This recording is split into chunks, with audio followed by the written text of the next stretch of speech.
મિત્રો આજે આપણે જાણીશું મહેસાણા જિલ્લાના કડી તાલુકાના કાસવા ગામે સાક્ષાત બિરાજમાન ગોગા મહારાજના મંદિર વિશે। અહીંયા દાદાનું અતિ ભવ્ય મંદિર આવેલું છે। કહેવાય છે કે જે પણ ભક્ત અહીંયા પોતાના દુઃખ દર્દ લઈને આવે છે અને સાચા મનથી દાદાના દર્શન કરે છે તે તમામ ભક્તોના દુઃખ દાદા પૂર્ણ કરે છે। અહીંયા ભક્તો માટે નિઃશુલ્ક ભોજનની વ્યવસ્થા મંદિર તરફથી કરવામાં આવે છે।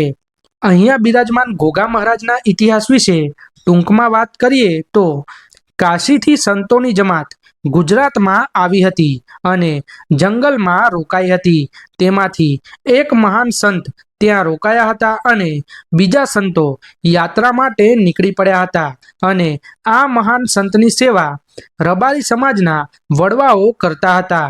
તે મહાન સંતે સમાધિ લીધી અને ત્યારબાદ આ રબારી સમાજના વડવાઓને સ્વપ્નરૂપી દર્શન આપીને સિદ્ધપુર બોલાવી અને સ્વયં તે મહાન સંત પ્રગટ થઈ અને આ રબારી સમાજના વડવાઓને તેમની માળા કરંડીઓ અને જોડી આપીને કહ્યું કે આ વસ્તુઓ લઈને કોઈ જગ્યાએ બેસતા નહીં। પછી તે લોકો દાસજ, ટુંડાલી અને સમય જતા કાસવા ગામે આવ્યા હતા અને ત્યાં ગોગા મહારાજનો દીવો કર્યો હતો અને આ જગ્યાએ દાદા સ્વયં પ્રગટ થઈને દૂધ પીવા લાગ્યા હતા અને આજે પણ દાદા અહીંયા હાજરા હજુર છે અને અહીં દાદાનો રાફડો પણ આવેલો છે અને અહીંયા મંદિરની બાજુમાં એક પૌરાણિક વાવ પણ આવેલી છે।